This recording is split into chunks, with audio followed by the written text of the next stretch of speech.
आता आपण डिसेंबरमध्ये गीता जयंती झाली. त्याच्या आधी ज्ञानेश्वर महाराजांचं संजीवन समाधी सोहळा झाला. तर या सगळ्याच्या निमित्ताने आपण पुन्हा माऊलींच्या विचारांचं चिंतन करणार आहोत की माऊलींनी ज्ञानेश्वरीमध्ये काय सांगितलेलं आपल्याला आहे. आणि अशा प्रकारे नक्की आपल्याला व्यवहारामध्ये हे सगळं जीवन जगत असताना एक आपल्याला प्रत्येकाला आनंद हवाच आहे. मग त्या आनंदाकडे कसं जायचं हे आपण या ओवीद्वारे आपण बघणार आहोत. 9वा अध्याय आहे राजविद्या राजगुह्य. सगळ्यात श्रेष्ठ आहे, कारण माऊलींना पण तो अध्याय खूप आवडतो. म्हणून समाधीत गेल्या माऊली तेव्हा त्यांनी तो अध्याय 9वा अध्याय आपल्यासमोर उघडा ठेवलाय. इतका काय आहे त्यांना तो अध्याय आवडतो. आणि अशा त्या अध्यायातल्या 60वी ओवी आपण आज चिंतनासाठी घेतली आहे. ओवी अशी आहे, तैसा हृदयामध्ये मी राम, असता सर्व सुखाचा आराम, परी भ्रांतासी काम विषयावर. त्याचा सरळ अर्थ असा आहे की तैसा हृदयामध्ये मी राम. काय सांगताय की हृदयामध्ये प्रत्येकाच्या मी आत्माराम कायमचा वसलेला आहे.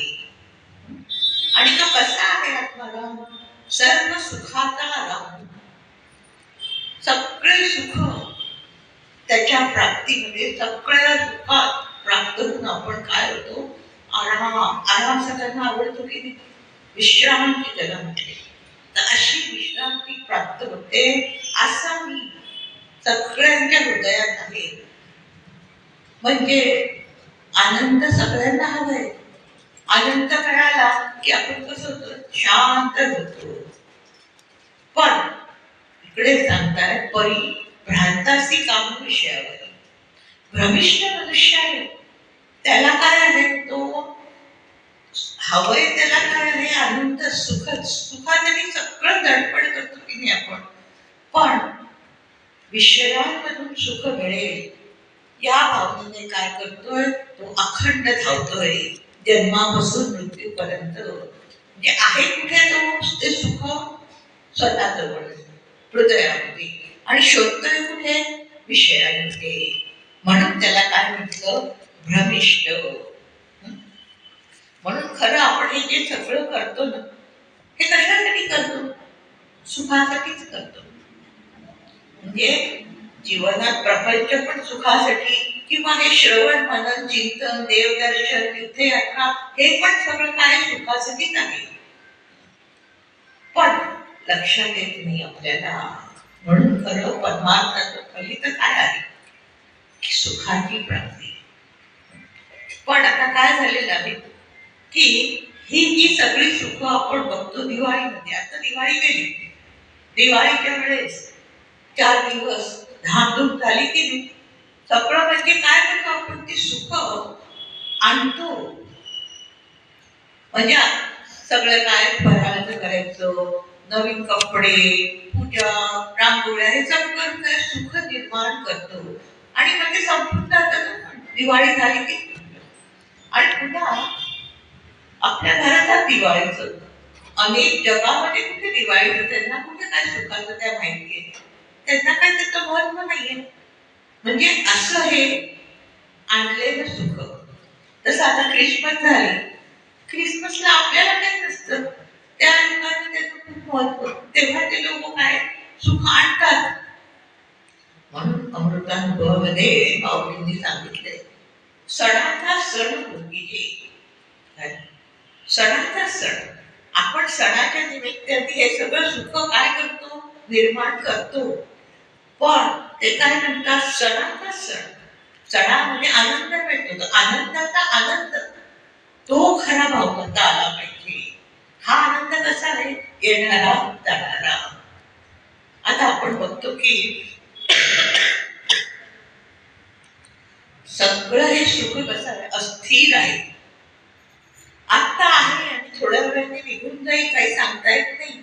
एखादा फोन आला, एखादी काही घटना आली की सगळं काय होतं, अगदी सुखात अगदी आहोत, पण सगळ्या सुखाचा काय होतो, पूर्ण अस्थिरता.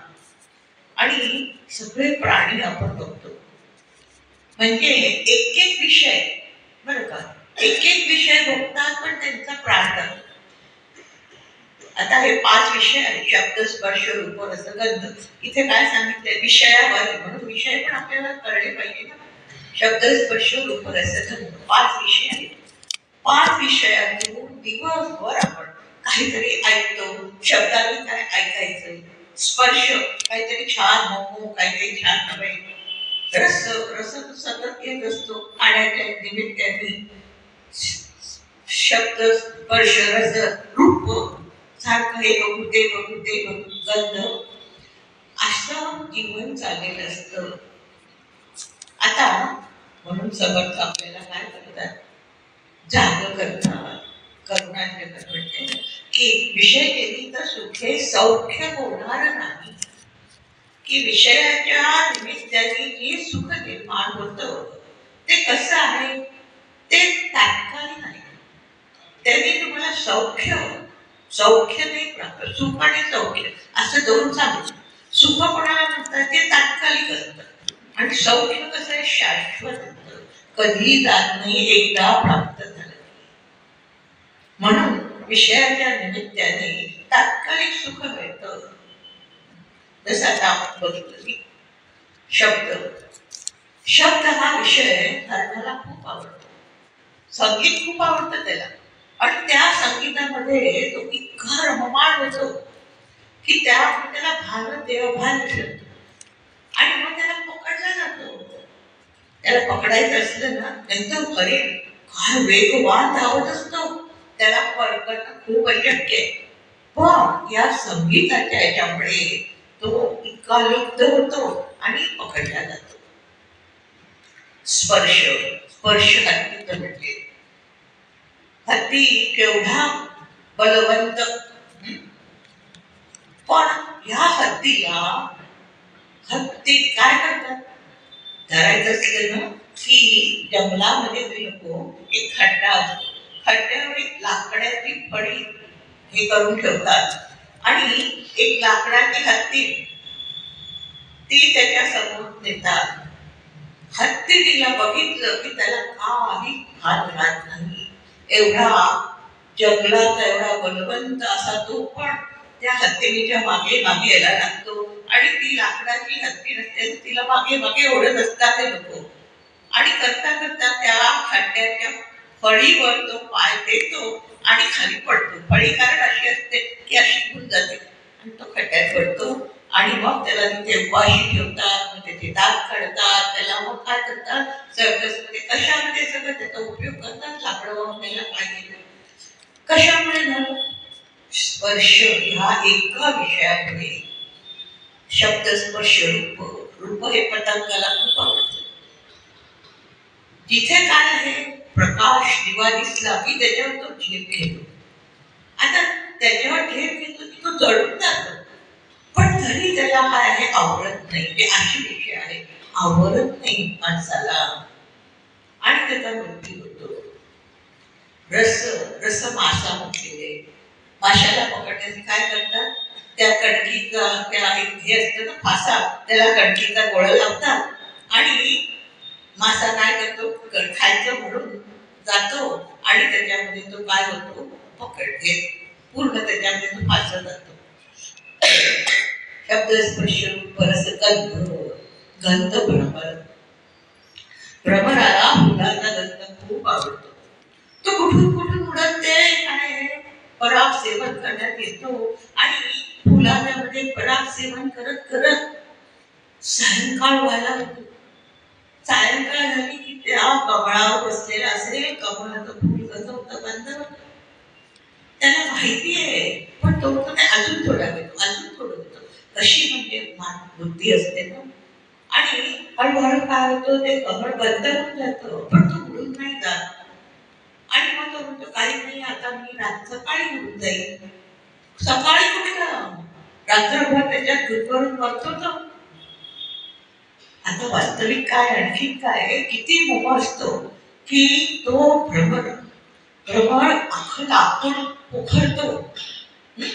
पण ती कमळाची पाकळी किती नाजूक असते, ती तोडून बाहेर नाही येत. इतका त्याला त्या मोहाने त्याच्यामध्येच राहतो आणि त्याचा जीव जातो. असे 5 विषय आपण बघितले. आणि म्हणून इथे सांगतात की हा मनुष्य तर 5 विषय बघतो. हे एक विषय बघतात तरी त्यांचा प्राण जातो. मनुष्य 5 विषय बघतो तर काय होईल त्याचं. म्हणून ज्ञानेश्वर महाराजांनी अशी उपमा दिली. 2 ओव्या आहेत. जी 60वी ओवी आपण ही बघितली ना, त्याच्या आधीच्या 2 ओव्या आहेत. 59 आणि 58 त्याच्यात खूप सुंदर उपमा दिली आहे की त्याच्यात म्हटले पाहे पाजूत पवित्र आणि गोड, पासी पतेकिया पदरा आड, परिज्ञे अवेरुत गोचिड अशुद्ध ही सेवी. पाहे पा पवित्र दूध गोड. कुठे असतं दूध? गाईच्या आचरणामध्ये पवित्र गोड दूध आहे. आणि त्या पदराच्या म्हणजे त्याची त्वचा आहे, त्या त्वचेवर काय आहे, त्या आचरणावर कोण बसलेले असतात? गोचिड. गोचिड सारखे ते रक्त पिण्यातच त्यांना आनंद होतो. पण त्यांनी जर ते एक नांगी असं म्हटलेले, परिते अवेरीची गोचिड अशुद्धची सेवी. म्हणजे जर ते एक नांगी जर आतमध्ये गेले ना, तर त्यांना हे पवित्र गोड दूध मिळेल. पण ते अवेरतात, त्याचं लक्ष नाही देत आणि काय करतात? अशुद्ध म्हणजे काय, ते रक्त पिण्याचा त्यांना आनंद वाटतो. तसं माणसं काय, इतका काय पवित्र गोड असा काय आहे आत्मा.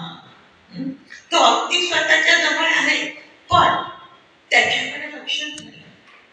आणि कुठे आहे? अशुद्ध म्हणजे या विषयांमध्येच काय आहे, सुख शोधतो आणि विषयांच्या मागे धावतो. तशी दुसरी उपमा दिली आहे का, कमलकंदा आणि दुर्दनी नांदून एकेची घरी, परी पराग सेवीचे भ्रमरी येश तिक्कलची उरे. कमलकंद आणि दुर्दनी म्हणजे बेडू. बेडू आणि काय आहे तो कमळ. दोघं जण त्या चिखलामध्येच होतात. चिखलामध्येच होतं ना कमळ, उमलतं. आणि बेडूक पण तिथेच असतो. म्हणजे नांदणूक दोघांची एकाच घडी आहे, एकाच ठिकाणी दोघं जण राहतायत. पण तो त्या कमळातला पराग हे सेवन करून भ्रमर कुठून लांबून येऊन तो सेवन करतो. पण हा जवळच असलेला बेडूक त्याला वाटत नाही की आपण ते काय करावं, परागाचं सेवन करावं. त्याला त्या चिखल खाण्याचाच आनंद वाटतो. तसं म्हटले माणसाचं आहे की त्याला या विषयातल्या चिखलामध्येच तो काय आहे, पडलाय. पण खरा जो आनंदाचा झरा आहे, त्या झऱ्यापर्यंत जर म्हणजे थोडा थोडा हा आनंद घेण्यातच त्याला आनंद वाटतो विषयातून. पण आनंदाचा झरा आहे, तिथे गेला, जरा पुढे गेला त्या आनंदाच्या शोधामध्ये, तर त्याला काय मिळणार आहे? आनंदाचा झरा मिळेल. म्हणून इथे असं सांगतात की असा मनुष्य काय झालाय, भ्रमिष्ठ. आता भ्रमिष्ठ म्हणजे काय की आहे एके ठिकाणी, शोधतो भलतीचकडे. आहे कुठे तो आनंद? हृदयामध्ये. शोधतो कुठे? विषयामध्ये. म्हणून म्हणते की आहे काय या सगळ्या जगामध्ये? परमात्मा. आणि त्याला वाटतंय काय, हे सगळं जग. म्हणून काय होतं, त्याला भ्रमिष्ठ म्हटलं आहे. मग आता भ्रम तर झालाय, पण माऊली काय करतात, त्या भ्रमातून पण बाहेर व्हा असं म्हणतात. कारण संत इतके कनवाळू असतात ना की त्यांना इतका कळवळा येतो, ऐसी कळवळ्याची जाती कधी लाभावी नाही. त्यांना असं वाटतं काय वेड्यासारखे, ह्या आनंदासाठी याच्यामध्ये सगळीकडे अडकलेले त्यांनी बाहेर पडावं आणि त्यांचा हा भ्रम दूर करावा. मग काय करायचं भ्रम दूर करायला? तर जे भ्रम दूर करायचा तर पारमार्थिक वेळ लावून घ्यावं लागतं. तर हा भ्रम दूर होतो. कसलं वेळ? परमार्थाचं. मग आता परमार्थाचं वेळ कुठे लावायचं? तर काय आपल्या आहेत ना इथे मंडळात रोज यायचं, रोज श्रवण करायचं. काय होतं? हे हळूहळू काय होतं? वेळ लागतं. श्रवण करतात, मनात ऐकता ऐकता इतकी गोडी लागते. म्हणून सज्जनकडे काशी आले अशा ठिकाणी जाऊन पण राहिलं होतं. तिथे पण काय होतं? त्या स्थानाचं इथे पण आता किती काय आहे, इतक्या वर्षापासून 100 वर्ष झाले ही सगळी स्पंदन आहेत. गीतेचं एवढं पठण चालू होतं, त्या स्पंदनातून इतकी शुद्धता होते की आपोआप आपलं अंतःकरण शुद्ध होतं आणि आपल्याला खरं तर आनंद आहे त्याची गोडी लागते. म्हणून अशा ठिकाणी सुद्धा क्षेत्रस्थळी किती स्पंदन असतात आणि त्याच्यामुळे आपली पाप बुद्धी कमी होते आणि त्याची गोडी लागते. म्हणून असं म्हटलेले की अशी गोडी लावण्यासाठी अशा ठिकाणी जाऊन राहावं. ते गोविंदगिरी महाराज सांगतात वर्षातून 1 महिना तरी अशा ठिकाणी जाऊन राहावं तीर्थस्थळी आणि तिथे भजन पूजन श्रवण असा काळ व्यतीत करावा. तर आपण त्याच्यातून एक सिद्धांत बघणार आहोत. हे तर आपण लक्षात आलं आपल्याला आनंद कुठे आहे आणि कुठे शोधतो म्हणून तो भ्रमिष्ट. पण आता वेदांताचा सिद्धांत असा आहे की आपल्याला हा जो विषयातून आनंद मिळतो पण खरा त्या विषयाचा आनंद तो नसतो. त्यावेळेस काय होतं की आपलं अंतःकरण ते लीन होतं आणि म्हणून आपल्या जवळ तो आनंद आहे. तो अंतःकरण लीन झालं की तो आनंद वर येतो. असा सिद्धांत आहे. सगळ्या ग्रंथामध्ये सांगितलेला आहे आणि हा खूप महत्वाचा आहे. हे समजून घेणं खूपच महत्वाचं आहे. आता अंतःकरण म्हणजे काय? अंतःकरण म्हणजे अंत म्हणजे करण म्हणजे इंद्रिय. आता त्याच्यामध्ये काय आहे? मन बुद्धी चित्त अहंकार. तर हे 4ही पदर जेव्हा शांत होतात ना तेव्हा तो प्रकट होत असतो. म्हणून आपल्याला संत काय सांगतात? नामस्मरण करा, मग ध्यान करा. कशासाठी पण कसं करा? तर त्याच्या रूपामध्ये त्याच्या नामामध्ये असं रंगून जा. असं करा. ते रंगून गेल्याने काय होतं? त्यावेळेस मन बुद्धी चित्त अहंकार सगळे शांत होतात आणि त्याच्यामध्ये तल्लीन होतो आणि त्याच्यामुळे काय होतं? किती वेळा खूप आनंदाचा अनुभव होतो, खूप प्रसन्न वाटतं. वा काय छान आहे, फारच छान, काय सुंदर कीर्तन झालं, काय छान गाण्याचा कार्यक्रम झाला असं म्हणतो आपण.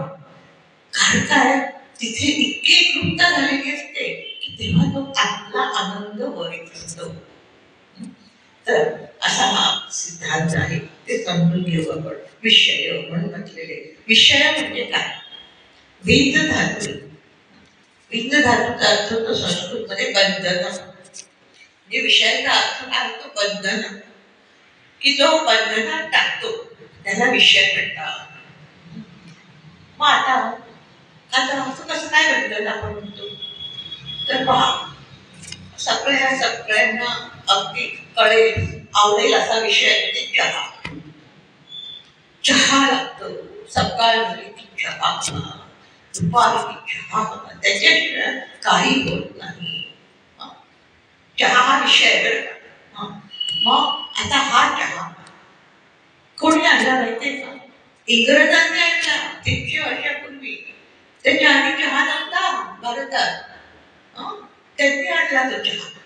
आता आपण असा चहा उपासाला चालतो, एकादशीला चालतो. आता कुठल्या एकादशी किती पुरातन व्रत आहे आणि चहा कुठल्या ग्रंथात दिलाय चहा चालतो? कुठल्याच नाही, पण लागतो ना म्हणून चालतो. मग तो पूर्वी आमच्या लहानपणी तर रेशन शरीरचा काळ होता बघ, साखर मिळाली 1 किलो, आता 1 किलो महिनाभर. पण चहा तर 8 दिवसच चालणार ती साखर चहासाठी. नंतर काय गुळाचा, नंतर काय खजुराचा, पण चहा पाहिजे.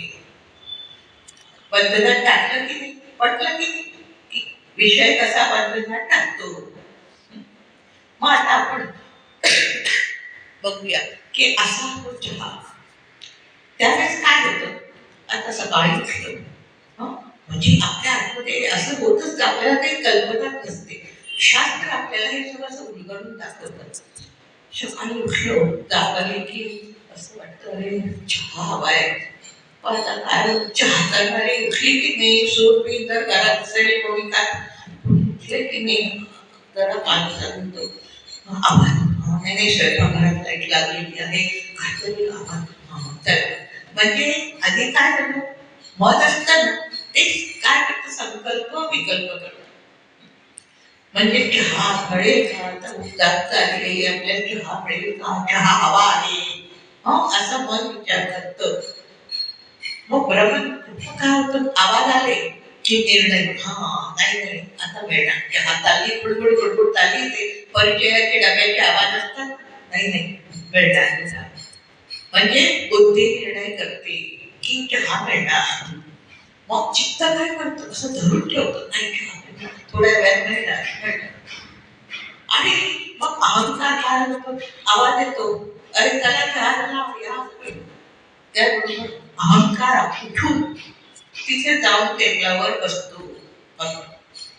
आणि मग चहाचा कपाचा पहिला घोट घेत असतो ना, त्यावेळेस काहीही मनात नसतं. कारण मनात मी आलं होतं ते मिळाले. त्यामुळे 2 मिनिटं अगदी मन शांत झालेलं आहे. त्यामुळे बुद्धीला काही काम नाहीये, चित्ताला काही काम नाही, अहंकाराला काम नाही. आणि तो एक घोट पितो तेव्हा बरं वाटलं. चहा पिऊन नाही बरं वाटलं, त्याच्या निमित्ताने ते आत्मसुख आलं. कारण काय, जर तुम्ही नंतर गप्पा मारत कुठे हे टीव्ही पाहत कुठे काय चहा ठुसतात, मग तेवढा आनंद नाही वाटत. जपान लोकांमध्ये अशी पद्धती, चहा पिण्याचं एक त्यांचे काम असतं. दोघं समोरासमोर बसतात, मध्ये पिठली ग्लास त्याच्यात ओतून असे गुडघ्यावर असं त्यांचं बसायचं, असं बसून तर एक एक खूप शांत त्यांनी चहा पित, बोलायचं नाही, काहीच नाही. कारण काय, अशा प्रकारे ते त्याच्यामध्ये तल्लीन केलं की ते आत्मसुख प्रगट होतं.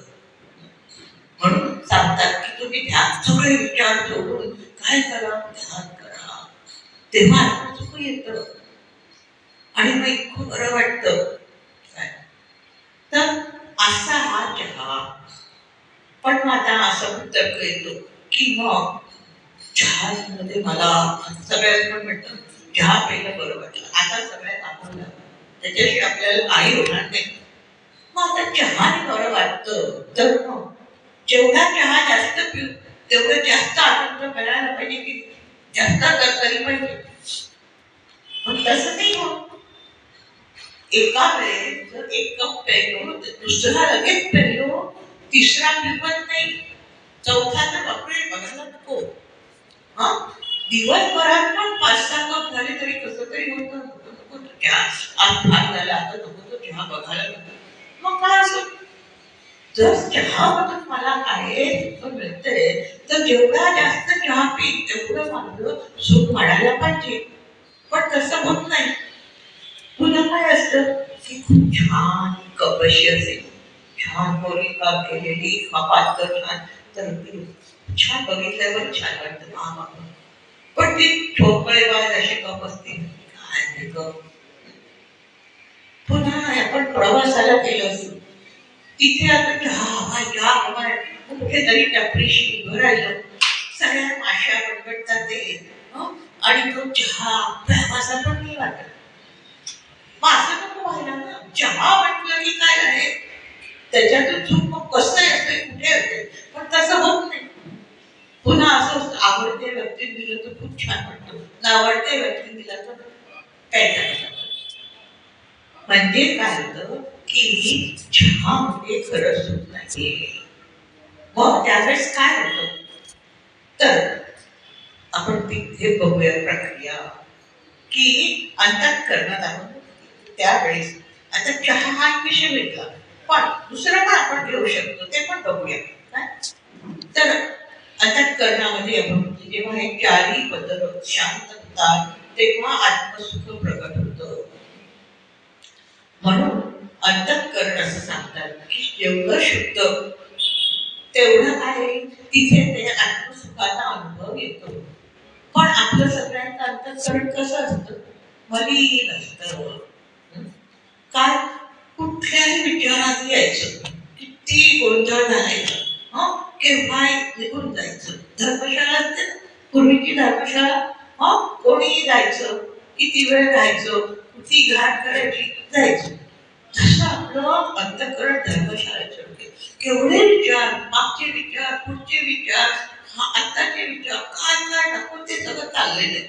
मग असं अस्थिर अंतःकरणात तो भगवंत नाही राहत म्हणजे त्याचा अनुभव नाही येत. म्हणून काय पाहिजे आपलं अंतःकरण शांत स्वस्थ शुद्ध पाहिजे. तर मग आता कसं करायचं म्हणून सांगतात उपासना करा. उपासना केल्याने काय उपाधी काय त्याच्यावर बसलं की हळूहळू मन आपोआप शांत होतं. दुसरे विचार कमी होतात. सगळ्याला हे सैद्धांतिक हे वैज्ञानिक सगळं आहे असं मी नुसतं नाही सांगितलेलं. सगळ्यांच्या मागे कारण आहे की का उपासना करायची की त्यावेळेस माझे सगळे विचार जातात आणि जे आपण देवाचं काय वाचतोय ते देव आणि देवाचं एवढंच डोक्यात येतं.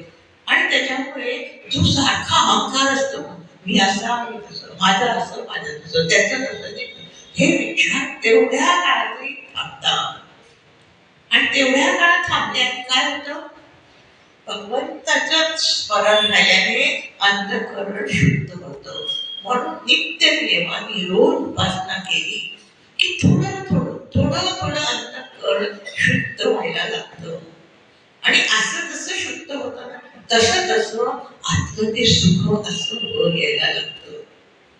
पण त्यातून वगैरे काही नाहीये. हे सगळं आपल्याला सांगताना असं बसवून दिले की असं असं करा तर तुमच्या जवळ जे सुख आहे ते तुम्हाला अनुभवायला यायला लागेल. मग आता काय होतं हे मनाचं काम काय आहे की संकल्प विकल्प कर. संकल्प कल्पात्मक मना असं म्हणतात.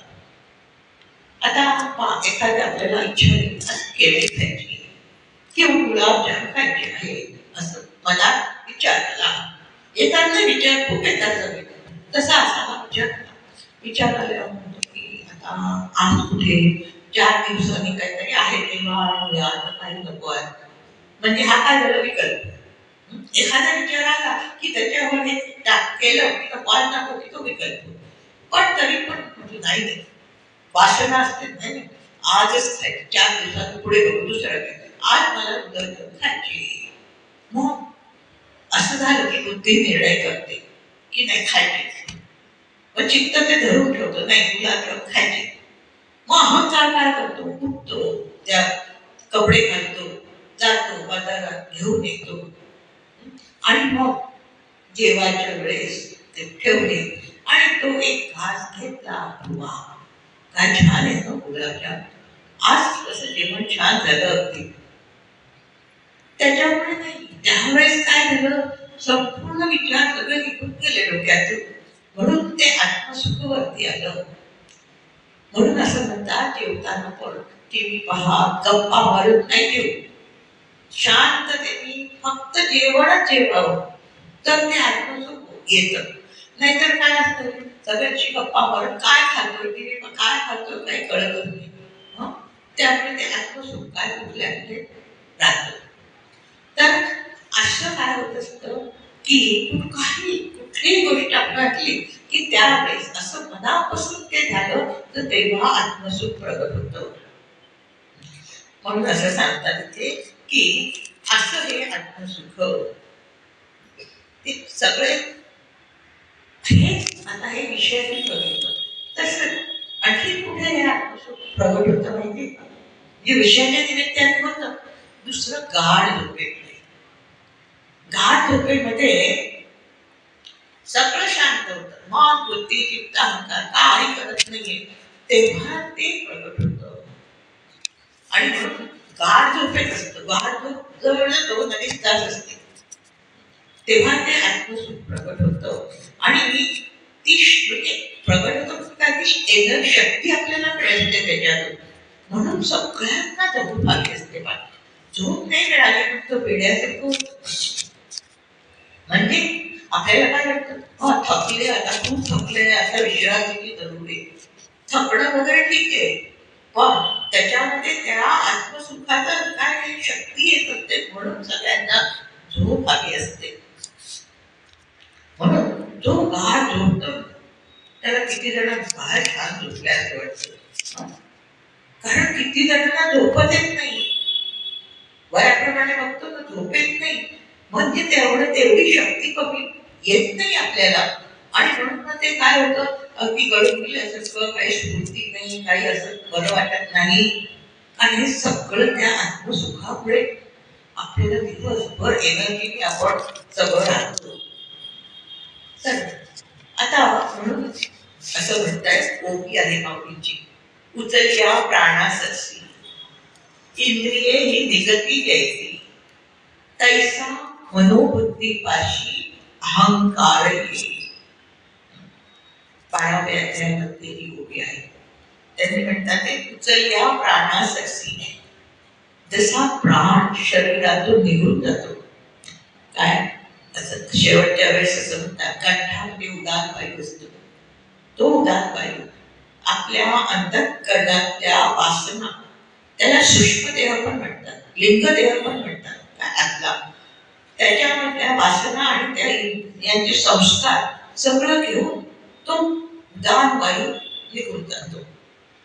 आणि मग एक एक सगळे पंचमहाभूत कसे होतात, एक एक निघून जातात. म्हणजे त्याचं जलतत्व सगळं जातं. म्हणून ते शरीर कसं होतं, असं कडक व्हायला लागतं. म्हणतात ना त्याला, बांगड्या बिंगड्या लवकर काढा, ते तर निघणार नाही नंतर. मग वायू असतो तो तर गेला, जलतत्व. त्यानंतर अग्नी, गार होतो, थंड पडतं ना शरीर, गरमावा जातो, अग्नी तत्व जातो. आकाश म्हणजे पोकळी असते. आणि पृथ्वी तत्व म्हणजे हा देव चालतात, त्याची काय होतं, राख होते. म्हणजे ते त्याच्यात गेलं, सगळे एकेकामध्ये निघून जातात. म्हणून इथे सांगतात, उचलल्या प्राणाससी, जसा प्राण निघून जातो तशी सगळी इंद्रिय कशी होतात, शांत होत जातात. आणि सगळे पंचमहाभूत जातात. तसं मनबुद्धीपाशी अहंकार, जर मनामध्ये तुमच्या काही विचार निघाला तर बुद्धीला निर्णय करायला काही नाही, चित्ताला धरून ठेवायला काही नाही, अहंकाराला करण्यासाठी काहीच नाही. सगळं राम मोकळं. जसं म्हणतो ना की स्टेज आहे, पण त्याच्यावर नृत्यच कोणी करणार नाहीये, तर काय स्टेज नुसतंच मोकळं राहतं. तसं याच्यामध्ये सगळं करणारं मन आहे. म्हणून एवढे मनाचे श्लोक सांगितले की मनाला आवरा, मनाला शांत करा, मनाला स्थिर करा. कारण मन स्थिर झालं तर हे सगळे काय होतात, शांत होतात. आणि हे सगळे शांत झाले की ते आत्मसुख प्रगट होतं. म्हणून ते सांगतात, मनाचं उन्मन झालं की काय होतं, त्या आत्म्याचा अनुभव येतो. म्हणून मनातले सगळे विचार, आता विचार कसे बंद करणार, नाही करू शकत ना. म्हणून सांगितलेले की त्याला मनाला काय आहे, मनाची सवय की त्याला जिथे चिटकवलं तिथे चिकटतं. मग मनाला या विषयातून काढून कुठे चिटकवायचं, पांडुरंगाच्या तिथे, कृष्णाच्या तिथे चिटकवायचं, तर ते चिटकून जातं. असं आहे. म्हणजे त्या चिंतनात, त्या विचारात, त्या नामस्मरणात त्याला ठेवायचं की आपोआप हे सगळे प्रपंचाचे विचार कमी होतात. आणि हळूहळू त्या चिंतनामध्ये मन असं तल्लीन होतं, रमायला लागतं की ते सुख रोज रोज थोडं थोडं अनुपमाला येतं. म्हणून माऊलींची अशी उभी आहे की मोटके निमिष बरी यया आठा प्रहारा मारती, तरी ऐसे करी मोटके निमिष बरी.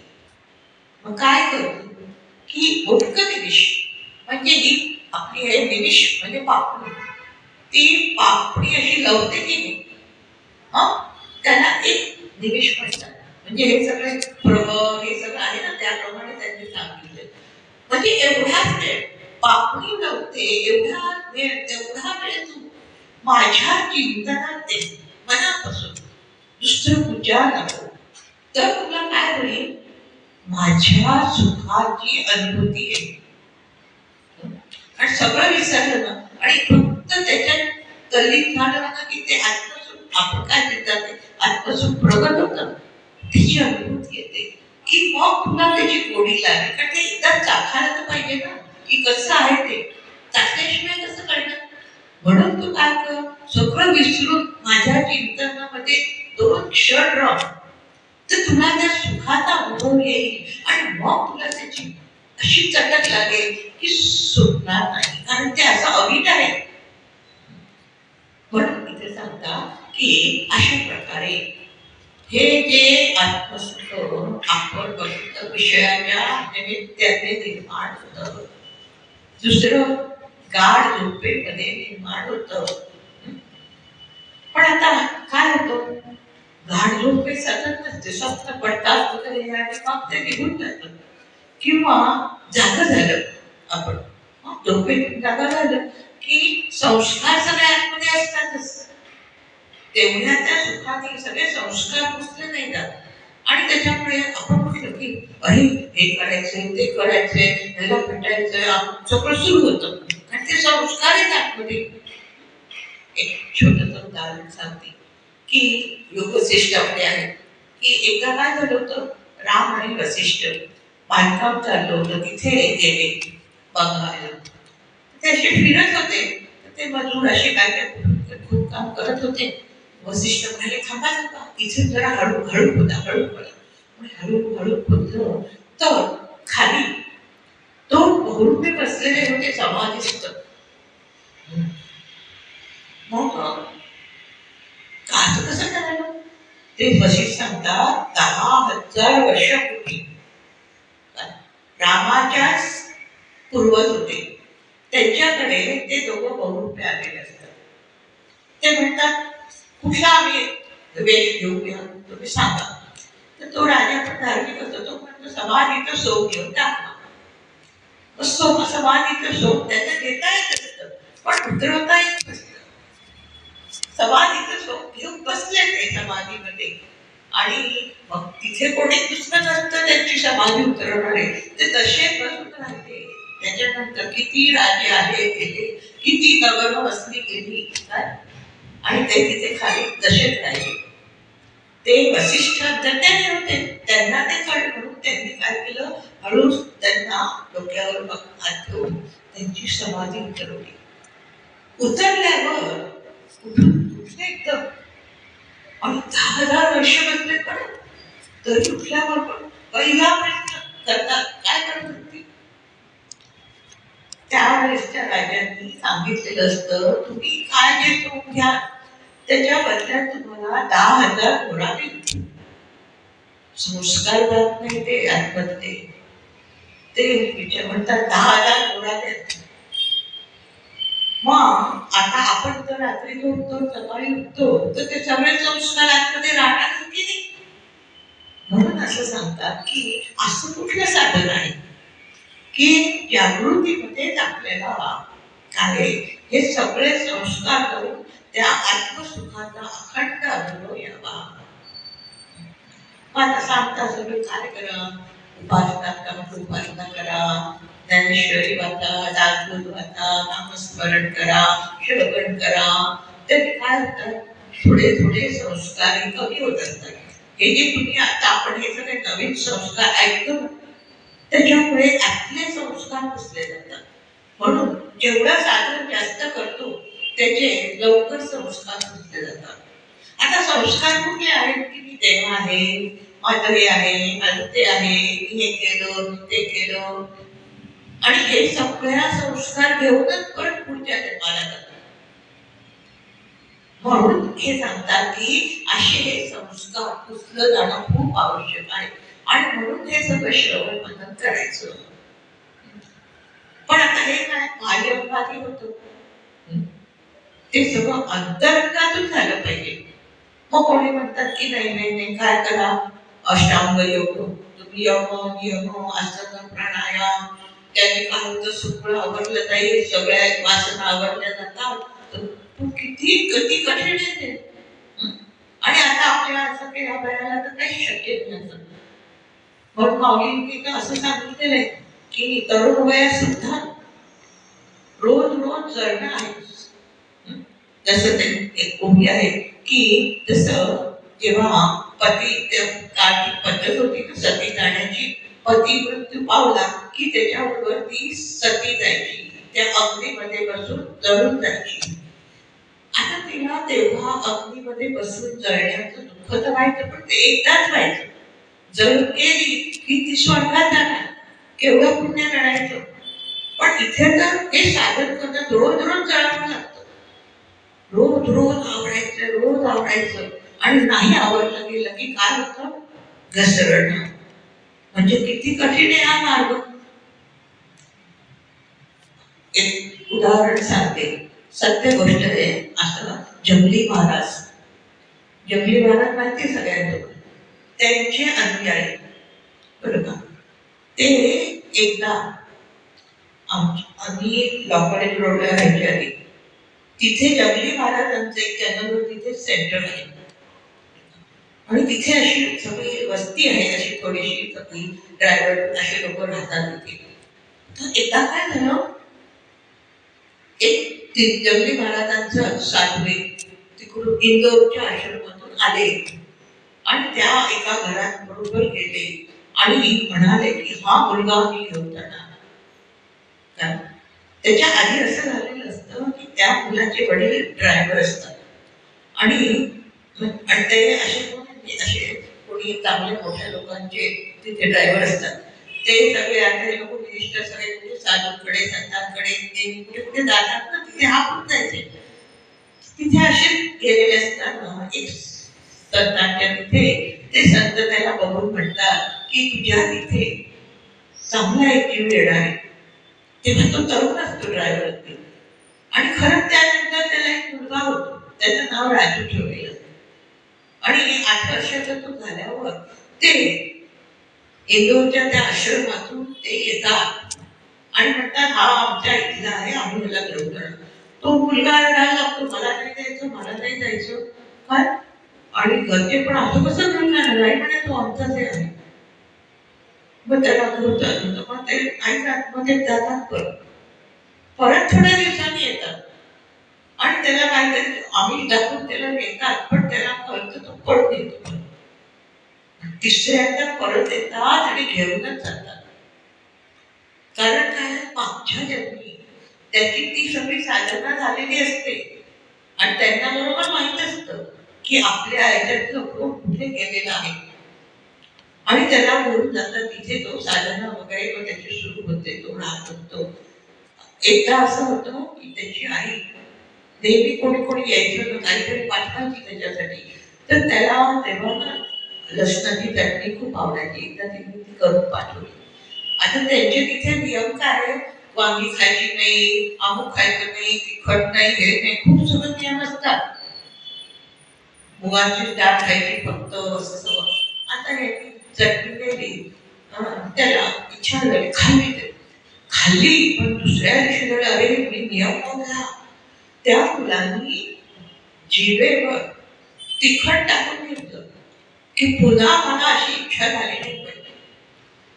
म्हणजे ह्या ह्याच्यामध्ये हा मार्ग इतका कठीण सांगायचा असतो. म्हणून आता बाहेर काय माळा घालतात, टिळा लावतात, सगळं ओके असतं, पण आतून बदललं पाहिजे. आणि असं आतून बदलायला काय लागतं, वैराग्य यावं लागतं. वैराग्य म्हणजे काय, अनासक्ती, सगळ्या इच्छा कमी झाल्या पाहिजे, त्याला काय म्हणतात वैराग्य. ममत्व कमी झालं पाहिजे, आसक्ती घराची, दाराची, पैशाची, मुलांची सगळी आसक्ती कमी झाली पाहिजे. पण तसं होत नाही. मग आता काय करायचं? तर भगवंत सांगतात गीतेमध्ये, काय करतो? मय्येव मन आधस्स मयि बुद्धिं निवेशय निवसिष्यति मय्येव अत ऊर्ध्वं न संशयः. तू काय कर? तुझं मन आणि बुद्धी माझ्या ठिकाणी ठेवून दे. म्हणजे माझ्या चिंतनात, माझ्या विचारात ठेवून दे. म्हणजे काय? तू सगळं कर्म कर, देहाने सगळं कर्म कर, पण मी केलं असं म्हणायचं नाही. काय? त्या रामाने करून घेतलं, त्याच्यामुळे झालं, आणि त्या कर्मातून फळाची अपेक्षा ठेवू नको. कारण फळ आलं की काय आलं? परत जन्म आहे. फळ म्हणजे पाप पुण्य, कुठलंही फळ जे कर्म करून मी केलं आणि त्याचं फळ घेतलं की चांगलं कर्म केलं तर पुण्य, ते पुण्य भोगायला परत जन्म आहे. म्हणून सांगतात भगवंत, तू काय कर?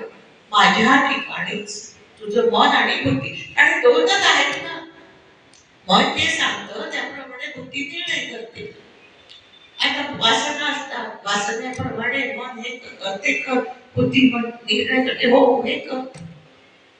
म्हणून युक्ती सांगितली ते की काय करायचं. तर हे सगळं करताना काय मी करतोय असं म्हणतात, तो करून घेतोय, त्याच्यामुळे होत आहे. आणि आता त्याच्यामुळे होतंय, त्यामुळे काय चांगलं का वाईट झालं तरी त्याचं मला काही त्याचं पडत नाही ना फरक. अशी वृत्ती विकसित करायची. म्हणून असं म्हटलेलं आहे की तर असं होत गेलं ना तर हळूहळू कसं होईल की आपोआपच मन जसं जसं सगळं या प्रपंचातून आपोआपच निघत जातं. मग सारखं सकाळी उठल्यापासून हो रामा तू ठेवलं, रामा तू हे करून ठेवलं, रामा तू ते करून ठेवलं, म्हणजे त्याचं स्मरण मी कमी होतो. म्हणजे मग कोणता देव शोधायला जावाच नाही लागत. म्हटले देव शोधायला गेलो तो देवची बोट ठेवलो. आता म्हणून आता कोणाचं की पण आता काय प्रपंच काय टाकायचं का? हा सगळं आहे ते तर करायलाच पाहिजे ना. आता घर आहे, देव आहे, हे सगळं बांधते करायलाच पाहिजे. मग ओरा उभार काही सोडून गेले का? करत होते ना सगळं आपलं काम. माती तुडवत होते, कोणाचं? पांडुरंगाच्या नाव घेत घेत करत होते. किती सगळ्या संतांनी सगळा प्रपंच केला, एकनाथ महाराजांनी केला, तुकाराम महाराजांनी केला, चोखामेळा किती सगळ्यांनी केलाय, पण कसा केला तो? अशी वृत्ती आपल्याला सांगतात. म्हणून काय म्हणतात की प्रत्येक कर्म हे यज्ञ झालं पाहिजे. यज्ञ म्हणजे काय की आपण यज्ञामध्ये आहुती टाकतो. मग काय टाकतो? ती तांदूळ हे सगळं टाकतो. तुकाराम महाराज म्हणतात की तो यज्ञ लोकांना परवडतो. कारण ते काय ते तीळ तांदूळ आणायचे टाकायचे. पण खरा कसा? त्याच्याऐवजी काम क्रोध यांची आहुती दिली पाहिजे. तो यज्ञ खरा आहे. आणि तो यज्ञ कसा होईल तर म्हणतात राम म्हणे ग्रासो ग्रासी तोती जीवला उपवासी. कसा कसा लागायचं नाम घेत करायचं. म्हणून आपल्याला आपली संस्कृती इतकी उन्नत आहे, पण आपल्याला त्याचं हे जाणीव नाही. आता काम करा हे म्हणतो ना आपण, वदनी कवळे घेता नाम अशी हरीचे. सगळ्यांना वेळेचं वेळ काय असं काय? त्याच्यामध्ये खूप तथ्य आहे. वदनी वदनी म्हणजे मुखामध्ये, वदनी कवळ, कवळ म्हणजे घास घेताना वदन कवळ, नाम घेता त्याचं नाम घेत घेत तो घास घेतला तर काय होतं? त्याला आहुती टाकली. कारण उदरभरण नव्हे नाडीचे यज्ञ करतो. उदर भरायचं आहे, तो काय त्याला आहुती टाकतोय. या भावनेने घेतलं तर तू यज्ञ होऊन जातो. असं म्हणून म्हणतात की प्रत्येक घासाला नाम घेत गेलं तर तो उपवासच होतो. कारण त्याचं नावाबरोबर सगळं दाखवता येईल ना. मग तुम्ही दोन वेळा खाल्ला उपवासाच्या दिवशी तरी चालतं. रामणे करता धंदा सुख समाधी सगळं काम करताना त्याचं नाम घेत घेत केलं तर काय होतं, त्याचं भजन केल्यासारखं बुद्धा वेगळं भजन करायची गरजच नाही. आणि त्याचा दुसरा फायदा असा होतो की त्या तंत्रीत राहायला लागतो आपण. सारखा त्याच्या काहीतरी गुणगुणतोय, काहीतरी म्हणतोय, सगळं करतोय, तर त्या एक तालामध्ये सगळं होत जातं आणि त्याच्यामध्ये मीपणा हळूहळू दिसायला लागतो. म्हणून म्हणतात की असा मनामध्ये हे जे सगळं भरलेलं आहे अहंकार, तो आपोआप सगळं लय होत जातो. आता या सगळ्या आता तो करून घेतोय, त्याच्यामुळे होतंय. प्रत्येक कर्म केलेलं त्याला अर्पण केलं, त्याला आहुती दिली, अशा भावनेने सगळं होत गेलं की वासना सगळ्या आपोआप जळतात. कारण त्याचं स्मरण आहे ना, तो इतका शुद्ध आहे की त्याच्यामुळे आपल्या मनातल्या हळूहळू पाहता तरुण वयामध्ये सगळ्यांना पिक्चर बघायला आवडायचे, हे कर ते कर. आता ह्या वयात आता वाटतं का त्या सगळ्या त्या आवडी नाही राहिल्या. कारण का ह्या स्मरणामध्ये ही जी गोळी लावून घेतली, हे जे सगळं आपल्या मनामध्ये आपण केलं ना, त्याच्या परिणाम हळूहळू प्रपंचाची आपोआप अरुची होते. असं महत्व आहे. आणि म्हणून म्हणतात की त्याचं स्मरण ठेवा. म्हणून इथे म्हणतात मन आणि बुद्धी माझ्या इथे तू ठेवते, तर काय सुखाने प्रपंच कर. तर अखंड तुझ्या स्मरणात राहील, एक तंद्री तयार होईल आणि इतकं सगळं छान काम होत जातं. त्याच्या स्मरणात आपण मी म्हणून करतो ना, तर काहीतरी चुकतं, काहीतरी पडतं, काहीतरी असं होतं. पण त्याच्या स्मरणात केलं ना ते तो बरोबर करून घेतो, जरा आपण चुकू देत नाही. आणि पुन्हा माझा मीपणा काय होतो, निघत जातो. अशा प्रकारे ह्या वासना इच्छा कमी होत गेल्या की आपोआप काय होतं, अंतःकरण शुद्ध. मग जो आपण म्हटलं ना, तो उदार वायू शेवट घेऊन जातो ना, या देहातला जो सूक्ष्म लिंग देह आहे त्याच्यातून त्या सगळ्या वासना तिथे काही राहिलेलं नसतं. सगळ्या या उपासनेनी या स्मरणाने सगळ्या कशा झाल्या, जळून गेल्या. मग काय घेऊन जाणार तू? घेऊन जायला काहीच नाहीये. म्हणून त्याला जन्म येत नाही. परत जन्म घ्यावा लागेल वासनेच्या संगी. आता वासनाच गेल्या निघून. म्हणून आपण पंढरपूरला जातात, काय नैवेद्य लाह्यांचा प्रसाद दाखवतात की लाह्या आपण ठेवतो आणि येतो आम्ही पंढरपूरला, सगळ्यांना लाह्यांचा प्रसाद देतो. पण लाह्या का, माऊलींनी सांगितलंय ज्ञानेश्वरी की जसं त्या ते बीज, त्या ज्वारीचे बीज भाजले जातात, त्याच्यातून लाही फुटते. आता ती लाही जर तुम्ही जमिनीत पेरली तर काही उगवेल का?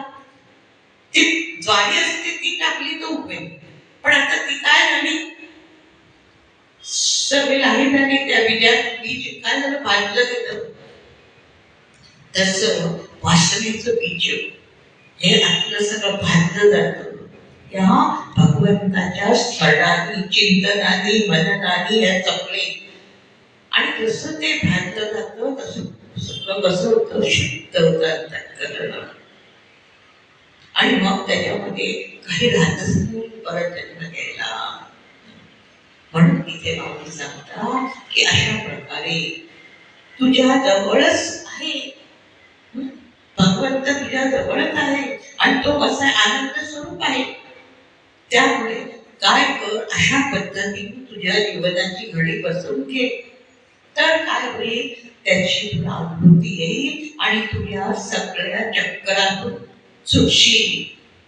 पण भ्रमण नाहीसा होईल ना, की खरं सुख इथेच आहे आणि ते मला अनुभवाला येतं रोज अशा पद्धतीने, की मग काय आहे, भ्रमिष्ठासारखं विषयाच्या मागे धावणारच नाही.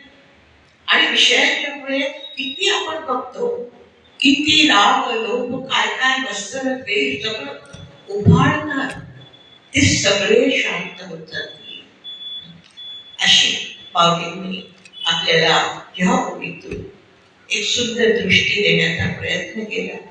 आपण त्याचा पाठपुरावा करून माऊलीच्या चरणी प्रार्थना करूया की अशा प्रकारे आमचं अंतःकरण काय करा, शुद्ध करून त्याचा आम्हाला अनुभव येऊ द्या. थांबूया आपण. जय जय नकुली